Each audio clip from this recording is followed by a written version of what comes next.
Former special counsel Jack Smith is criticizing the Trump Justice Department. Smith says the indictment of former FBI Director James Comey and dismissal of charges against New York Mayor Eric Adams, quote, reeks of lack of process. Nothing like what we see now has ever gone on. Process shouldn't be a political issue, right? Like if there's rules in the department about how to bring a case, follow those rules. You can't say, I want this outcome, let me throw the rules out. Selon les informations disponibles dans les registres publics, les communiqués officiels du ministère américain de la Justice et les reportages des médias de référence, l'épisode qui a récemment retenu l'attention concerne la divulgation d'éléments procéduraux liés à une enquête menée par le procureur spécial Jack Smith sur la conservation de documents classifiés par Donald Trump après la fin de son premier mandat présidentiel. L'enquête, qui était déjà suivie, en partie par l'opinion publique, a gagné en visibilité à partir du moment où une accusation formelle a été rendue publique dans le district sud de Floride, détaillant une série d'allégations liées à la conservation d'informations sensibles relatives à la défense nationale, à une obstruction présumée à la justice et à des comportements associés à la dissimulation de documents dans le cadre d'une enquête fédérale. Ces faits, tels que décrits dans le dossier, ont fait l'objet d'un débat plus large lorsque des décisions judiciaires ont permis de rendre publiques des parties auparavant tenues secrètes, élargissant ainsi la portée du débat institutionnel et politique.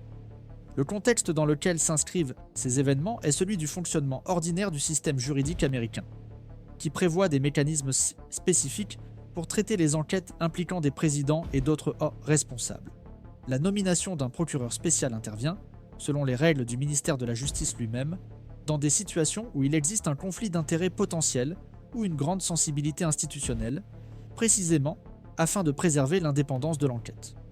Dans le cas présent, Jack Smith a été désigné pour mener des enquêtes liées à la fois à l'épisode des documents classifiés et à d'autres événements pertinents, agissant avec une autonomie fonctionnelle, bien que soumis à la supervision administrative du ministère de la Justice et au contrôle juridictionnel des tribunaux fédéraux. Les analystes juridiques soulignent que cet arrangement vise à équilibrer l'indépendance de l'enquête et la responsabilité institutionnelle, en évitant que les décisions sensibles ne soient concentrées exclusivement dans la sphère politique. Selon les registres officiels, les archives nationales ont commencé, dès 2021, à demander officiellement la restitution des documents classifiés, qui resteraient sous la garde du président après son départ de la Maison-Blanche. Ces demandes, comme l'indiquent les documents publics, s'inscrivent dans le cadre des procédures administratives habituelles, applicables aux anciens titulaires de fonctions fédérales qui ont eu accès à des informations sensibles dans l'exercice de leurs fonctions. Le passage de cette question du domaine administratif au domaine judiciaire s'est produit lorsque des indices ont montré que tous les documents demandés n'avaient pas été restitués dans leur intégralité, ce qui a conduit à un approfondissement de l'enquête et par la suite à l'intervention du FBI sur autorisation judiciaire. Cette série d'événements est souvent citée par les analystes comme un exemple de la manière dont des questions initialement techniques peuvent prendre une importance institutionnelle plus grande lorsqu'il y a des soupçons de non-respect délibéré des normes légales. L'acte d'accusation officiel mentionne, selon les informations contenues dans le dossier, des allégations de rétention intentionnelle d'informations relatives à la défense nationale, ainsi que des comportements qui auraient pour objectif de gêner ou d'empêcher l'action des enquêteurs fédéraux. Il est important de noter que, dans le système juridique américain, la présentation d'une accusation par un grand jury indique qu'un groupe de citoyens a évalué l'existence d'une cause probable pour l'inculpation, mais ne constitue pas en soi un jugement sur la culpabilité ou la responsabilité finale. La procédure qui s'ensuit comprend des étapes telles que des audiences préliminaires, la présentation des arguments de la défense et de l'accusation, des décisions interlocutoires et, éventuellement, un jugement au fond, si la procédure se poursuit dans ce sens. Cet aspect procédural est souvent souligné par les experts pour différencier les accusations formelles des conclusions définitives. La décision judiciaire d'autoriser la levée des scellés sur certains documents et informations liées à l'enquête a également fait l'objet d'un débat institutionnel. Selon les interprétations juridiques courantes, les juges fédéraux évaluent dans ces cas une série de facteurs, notamment l'intérêt public, la protection du droit à un procès équitable et les risques potentiels pour la sécurité nationale. La levée partielle ou totale du secret sur des pièces du dossier n'implique pas nécessairement un jugement anticipé sur les faits, mais reflète une réflexion sur la possibilité de rendre certaines informations accessibles sans compromettre les enquêtes en cours ou les intérêts sensibles de l'État. Des discussions ont lieu sur la mesure dans laquelle la transparence contribue à la confiance du public dans les institutions, et dans quelle mesure elle peut générer des pressions politiques ou des interprétations hâtives. Sur le plan législatif, la divulgation de ces informations a suscité des réactions au Congrès, où les parlementaires ont commencé à s'exprimer sur le rôle du pouvoir législatif face aux enquêtes impliquant un président, qui reste une figure centrale de la scène politique nationale. Le débat se concentre sur les attributions constitutionnelles du Congrès dans l'exercice du contrôle et de la supervision de l'exécutif, ainsi que sur les limites de cette action lorsque des procédures judiciaires sont en cours. Certains législateurs soutiennent que le Congrès a le devoir de suivre de près les faits et de garantir la transparence, tandis que d'autres affirment que des interventions excessives pourraient être interprétées comme une ingérence indue dans le travail du pouvoir judiciaire et du ministère de la Justice. Cette tension entre contrôle et séparation des pouvoirs est récurrente dans l'histoire politique américaine et tend à s'intensifier en période de forte polarisation. Les analystes politiques observent que cet épisode s'inscrit dans un contexte plus large de débat sur la responsabilité institutionnelle, l'utilisation appropriée des prérogatives présidentielles et la manière dont le système traite les éventuelles irrégularités commises par des hauts fonctionnaires. Des discussions ont lieu autour des précédents historiques, comparant le cas actuel à des situations antérieures, impliquant des présidents ou des hauts fonctionnaires du gouvernement. Bien que les experts soulignent que chaque cas présente des caractéristiques propres et doit être analysé à la lumière de son contexte spécifique. En ce sens, le débat public oscille entre des interprétations qui soulignent le caractère exceptionnel du moment et celles qui le situent dans le cadre d'un processus institutionnel continu d'affirmation de l'état de droit. Un autre élément souvent mentionné est l'impact de cet épisode sur la perception publique des institutions. Les sondages d'opinion et les analyses du comportement politique indiquent que les affaires impliquant des personnalités de premier plan ont tendance à influencer la confiance des citoyens dans le système politique et juridique, quelle que soit leur issue finale. La manière dont les informations sont diffusées, interprétées et débattues peut contribuer tant à la compréhension des mécanismes institutionnels qu'à l'amplification des controverses et de la méfiance. C'est pourquoi de nombreux analystes préconisent des approches prudentes, qui distinguent clairement les faits confirmés, les allégations en cours d'enquête, et les interprétations politiques, afin d'éviter que les procédures judiciaires ne deviennent des instruments de contestation. Du point de vue du ministère de la Justice, la conduite de l'affaire est considérée comme un test de sa capacité à agir de manière indépendante, dans un environnement politiquement sensible. La décision de poursuivre les accusations, de demander ou de soutenir la divulgation de documents, et de permettre que des informations parviennent au Congrès, implique des évaluations complexes sur le timing, la légalité et l'impact institutionnel. Selon d'anciens membres du ministère lui-même, il existe des traditions internes qui recommandent une extrême prudence dans les affaires impliquant des acteurs politiques importants, précisément afin de préserver la crédibilité de l'institution et d'éviter toute perception de motivation partisane. Dans le même temps, des pressions s'exercent pour que le système démontre que les lois s'appliquent de manière équitable, quelle que soit la position occupée par la personne faisant l'objet de l'enquête. Cet ensemble de facteurs aide à expliquer pourquoi cet épisode a fait l'objet d'une attention publique et d'un débat intense. Même si à ce jour, il n'y a pas encore de conclusion définitive. On observe la coexistence de faits confirmés, de procédures institutionnelles en cours et d'interprétations diverses sur la portée et les conséquences possibles de l'affaire. Les analystes soulignent que l'évolution du processus dépendra des décisions futures des tribunaux, de la stratégie juridique adoptée par la défense et l'accusation, et des choix institutionnels faits par le Congrès dans l'exercice de ses prérogatives. Ainsi, cette première partie du débat établit les bases factuelles et contextuelles nécessaires. Pour comprendre pourquoi le sujet reste en discussion, et pourquoi ses implications continuent d'être évaluées avec prudence par différents acteurs du système politique et juridique américain.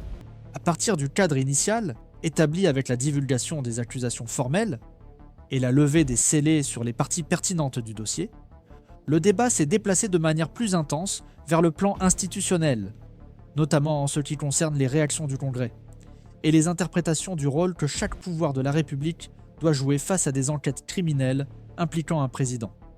Selon les informations disponibles dans les registres publics et les déclarations officielles, les parlementaires ont commencé à discuter plus ouvertement des instruments législatifs qui seraient disponibles pour suivre l'évolution de l'affaire, en évaluer les implications et, éventuellement, exercer des fonctions de contrôle sans dépasser les limites constitutionnelles imposées par la séparation des pouvoirs.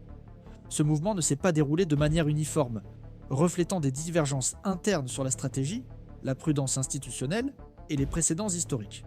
Au sein de la Chambre des représentants et du Sénat, des discussions ont lieu sur la possibilité d'organiser des audiences informatives, de demander officiellement des documents au ministère de la Justice et de mener des analyses techniques par des commissions compétentes en matière juridique et de sécurité nationale. Certains parlementaires font valoir que, compte tenu de l'importance du sujet et de son impact potentiel sur la gouvernance, le Congrès aurait le devoir de demander des éclaircissements détaillés sur les faits établis, la portée des preuves recueillies et les conclusions préliminaires de l'enquête. D'autres, cependant, soutiennent que des initiatives législatives plus affirmées pourraient être interprétées, comme une tentative de faire pression sur le pouvoir judiciaire ou d'influencer une procédure pénale en cours, ce qui pourrait soulever des questions quant à la légitimité de ces actions. Ce débat institutionnel est aggravé par le fait que la personne faisant l'objet de l'enquête reste une figure centrale de la scène politique nationale, ce qui ajoute une couche supplémentaire de complexité aux décisions du pouvoir législatif. Les analystes soulignent que, dans des situations similaires par le passé, le Congrès a oscillé entre une attitude plus modérée et des moments de plus grand protagonisme, en fonction du contexte politique, de la composition des partis et de la perception publique de la gravité des faits. Dans le cas présent, il n'y a pas de consensus sur l'approche la plus appropriée, ce qui explique la multiplicité des positions et la prudence exprimée par divers dirigeants de partis. Parallèlement, l'action du pouvoir judiciaire continue d'être observée avec attention, en particulier ce qui concerne les décisions relatives à la divulgation d'informations sensibles. Les juges fédéraux impliqués dans l'affaire ont été appelés à se prononcer sur des demandes de confidentialité, d'accès aux preuves, de délais de procédure et de questions procédurales susceptibles d'influencer le rythme et la visibilité de l'enquête. Selon des analyses juridiques, ces décisions affectent non seulement les parties directement impliquées, mais contribuent également à façonner la perception publique de l'impartialité et de l'indépendance du système judiciaire. La divulgation contrôlée de documents, lorsqu'elle a lieu, s'accompagne généralement de justifications, qui soulignent la nécessité d'équilibrer la transparence et la protection d'intérêts sensibles, renforçant ainsi le caractère technique de ces délibérations. Au sein du ministère de la Justice, des discussions internes et externes ont lieu sur la meilleure façon de mener la communication institutionnelle dans une affaire de cette ampleur. Les archives historiques indiquent que le ministère adopte traditionnellement une attitude discrète pendant les enquêtes en cours, évitant les commentaires publics qui pourraient être interprétés comme une anticipation du jugement ou une tentative d'influencer l'opinion publique. Cependant, la pression pour obtenir des éclaircissements s'intensifie lorsque des informations partielles sont rendues publiques et font l'objet de débats animés dans les sphères politiques et médiatiques. Les analystes observent que cette tension entre la discrétion institutionnelle et la demande de transparence est l'un des principaux défis auxquels est confronté le ministère de la Justice dans des situations politiquement sensibles. Un autre aspect important concerne les interprétations juridiques de la législation applicable, à la conservation et au traitement des documents classifiés. Les spécialistes du droit constitutionnel et de la sécurité nationale ont débattu des limites des prérogatives présidentielles dans ce domaine, en particulier après la fin du mandat. Selon ces analyses, bien que le président en exercice dispose de pouvoirs étendus, en matière de classification et de déclassification des documents, ces prérogatives ne s'étendent pas de manière illimitée après la fin de son mandat. Le débat se concentre sur la manière dont ces règles sont interprétées dans la pratique, et sur la mesure dans laquelle les allégations d'autorité résiduelle peuvent être juridiquement fondées. Ce point est considéré comme central pour l'évaluation du bien-fondé des accusations, et pour la définition des stratégies de défense et d'accusation. Outre les questions strictement juridiques, cet épisode a également suscité des discussions sur ses impacts possibles sur la dynamique politique plus large. Les observateurs soulignent que les enquêtes impliquant des présidents ont tendance à influencer indirectement l'environnement politique, affectant les alliances, les stratégies partisanes et l'agenda législatif. Même en l'absence de conclusion définitive, la simple existence d'une procédure de cette nature peut modifier les priorités et réorienter les débats publics. Dans le cas présent, des discussions ont lieu sur la manière dont cette question peut interférer, avec la capacité du Congrès à faire avancer d'autres dossiers jugés importants, ainsi que sur les effets potentiels sur les relations entre l'exécutif et le législatif.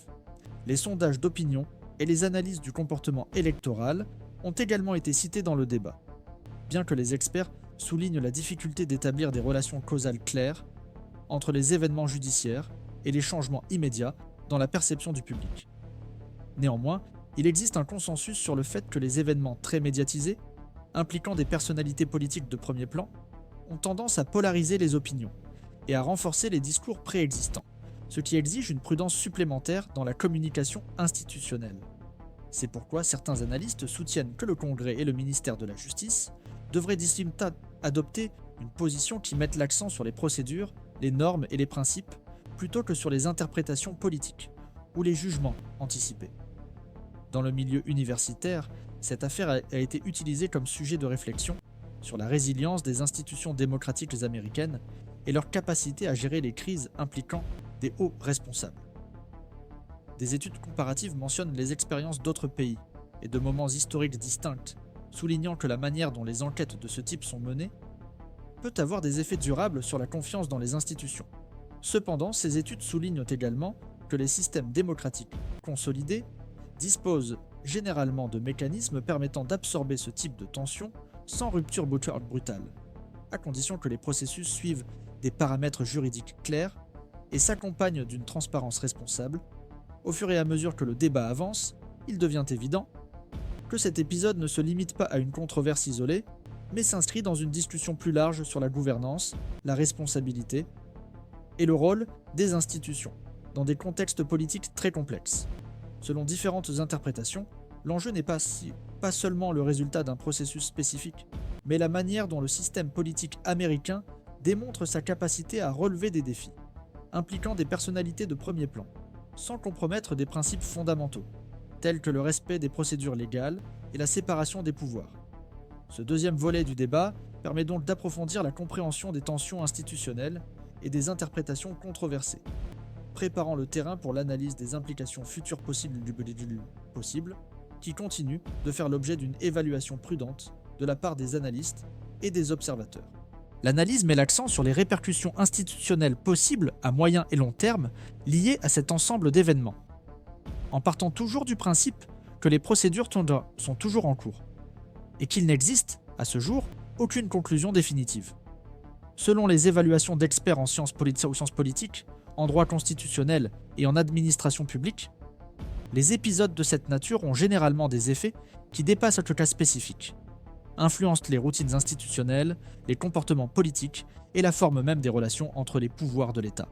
Dans ce contexte, l'enquête portant sur des documents classifiés a souvent été interprétée comme une preuve pertinente de la capacité des institutions américaines à agir dans les limites de leurs propres normes, dans un contexte de forte polarisation politique. L'un des points centraux de ce débat concerne le type de précédent institutionnel, qui peut émerger des décisions adoptées tout au long du processus. Les analystes observent que la manière dont le pouvoir judiciaire se positionne face aux demandes de confidentialité, aux décisions de déclassification de documents et aux demandes d'accès du Congrès à des documents sensibles tend à servir de référence pour les affaires futures impliquant des autorités de haut rang. Bien que chaque situation présente des caractéristiques uniques, la répétition de certaines interprétations contribue à la consolidation d'interprétations pratiques sur la transparence, l'intérêt public et la protection de la sécurité nationale. C'est pourquoi les magistrats soulignent généralement dans leurs décisions le caractère spécifique de chaque cas en évitant les formulations générales, qui pourraient être comprises comme des règles générales. Au sein du Congrès, les implications possibles sont également analysées avec prudence. Les parlementaires et les équipes techniques discutent de la manière de concilier le devoir de contrôle législatif avec la préservation de l'indépendance du pouvoir judiciaire et du ministère public. Des débats ont lieu pour savoir si la création de commissions spécifiques, la convocation d'autorités pour fournir des éclaircissements ou l'élaboration de rapports techniques pourrait accroître la clarté institutionnelle ou, au contraire, intensifier les disputes politiques autour d'un procès encore en cours. L'expérience historique montre que le Congrès a déjà adopté différentes approches dans des situations similaires, allant de stratégies plus discrètes à des initiatives plus médiatisées, en fonction du contexte politique et du niveau de consensus interne. Un autre aspect largement pris en compte concerne les effets potentiels sur le fonctionnement du pouvoir exécutif. Même lorsqu'un procès implique un ancien président, ces répercussions peuvent atteindre la dynamique du gouvernement en exercice. En particulier si la personne faisant l'objet de l'enquête conserve une influence politique significative ou des liens avec des acteurs importants de l'administration. Les analystes soulignent que, dans ces scénarios, les décisions administratives, les nominations et les priorités gouvernementales ont tendance à être observées à la lumière de l'environnement d'enquête, même s'il n'existe pas de lien direct entre les agendas. Ce contexte peut inciter les gestionnaires publics à faire preuve d'une plus grande prudence, car ils agissent désormais sous un contrôle institutionnel et médiatique plus intense. La confiance de la société dans les institutions occupe également une place centrale dans les analyses des conséquences possibles de cet épisode. Les chercheurs spécialisés dans l'opinion publique soulignent que la perception des citoyens quant à l'impartialité et à l'efficacité du système politique et juridique est façonnée non seulement par les résultats finaux, mais aussi par la conduite des processus au fil du temps. Des procédures transparentes, une communication institutionnelle cohérente et le respect des garanties juridiques tendent à renforcer cette confiance, tandis que les ambiguïtés, les retards prolongés ou les signes de politisation peuvent susciter le scepticisme. En ce sens, l'évolution de l'affaire est suivie comme un indicateur de la capacité institutionnelle à faire face à des situations complexes, sans compromettre sa légitimité.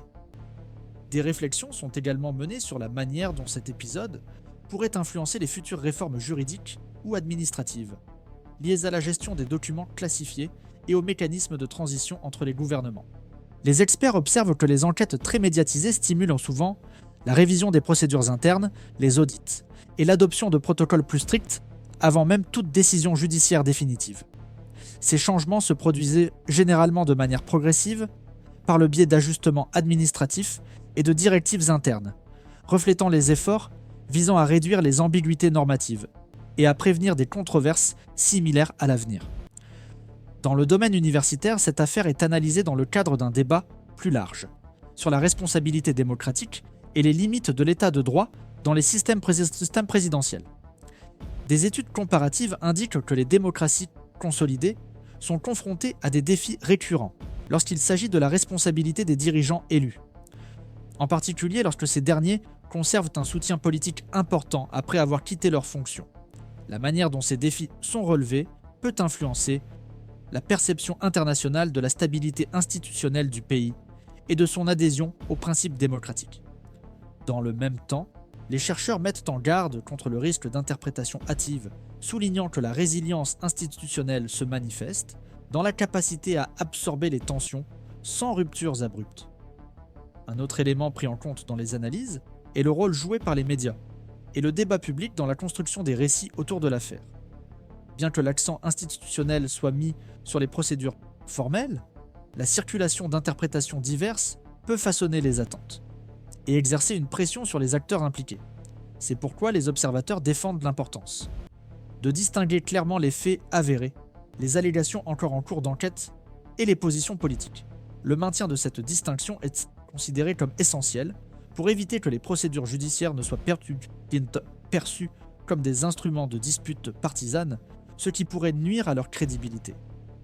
Au fil du temps, le rythme de la procédure judiciaire et des éventuelles initiatives législatives tend à influencer l'intensité du débat public. Les affaires très complexes se développent généralement sur plusieurs mois ou années, alternant des périodes de moindre visibilité et des moments de plus grande attention, généralement associés à des décisions judiciaires importantes ou à la divulgation de nouveaux documents.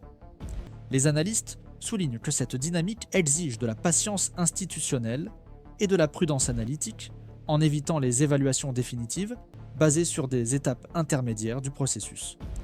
D'un point de vue juridique, les experts soulignent que toute responsabilité ou acquittement dépendra de critères techniques rigoureux, notamment l'analyse des preuves, l'interprétation des normes applicables et le respect des garanties constitutionnelles.